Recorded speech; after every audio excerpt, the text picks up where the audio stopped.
இன்றைக்கி நம்ம பண்ண போகிறது முராதாபாத் பிரியாணி. ஸோ அதுக்கான இன்க்ரீடியன்ட்ஸ் இங்கே பாஸ்மதி ரைஸ் அரிசி நான் வந்து ஒரு கப்பில் அளந்திருக்கேன். 3 கப் எடுத்திருக்கேன். அதுக்கு 5 கப் தண்ணி ஊற்றிருக்கேன். 6 கப் ஊற்றணும். பட் வந்துட்டு நான் ஊற்றலை. ஏன்னா நம்ம வந்து அதுக்கு முன்னாடி வந்து சிக்கன் போட்டு பண்ணுறதுனால ஸோ அந்த சிக்கன் தயிர் எல்லாம் அதில் தண்ணி எக்ஸ்ட்ரா வரும். ஸோ அது லாஸ்ட்டில் பார்த்துட்டு தான் போடணும். அதனால் நான் 1 கப் தண்ணி கம்மியாக ஊற்றிருக்கேன், ஊற வச்சுருக்கேன். அப்புறம் இது சிக்கன் நல்லா கழுவிட்டு அதில் தயிர், உப்பு, கசூரி மேத்தி போட்டிருக்கேன்.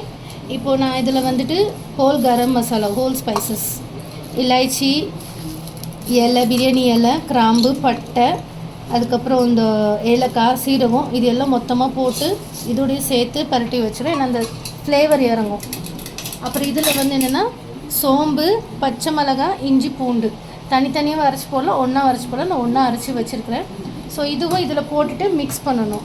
அப்புறம் இது வந்துட்டு பிரியாணி எல்லாம் முடித்து லாஸ்ட்டில் வந்து ஒரு வடைச்சட்டியில் நெய், அந்த நெய்யில் வந்துட்டு வெங்காயம் நல்லா ப்ரௌன் ஆகிற வரைக்கும், கேரமலைஸ் கலர்னு சொல்லுவாங்க.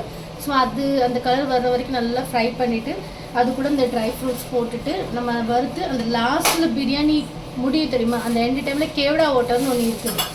ஸோ இது அதிகம் வந்து முஸ்லீம்ஸ் யூஸ் பண்ணுவாங்க. நார்மலாக நிறைய பேர் எனக்கு தெரிஞ்சு நான் பார்த்த வரைக்கும் முஸ்லீம்ஸ் நிறைய யூஸ் பண்ணுறாங்க. இது என்னென்னா நல்ல ஃப்ளேவர் கொடுக்கும், டைஜஷனுக்கு யூஸ் ஆகும், ஒரு நல்ல ஸ்மெல்லும் வரும், டேஸ்ட் அண்ட் ஃப்ளேவருக்காக இது.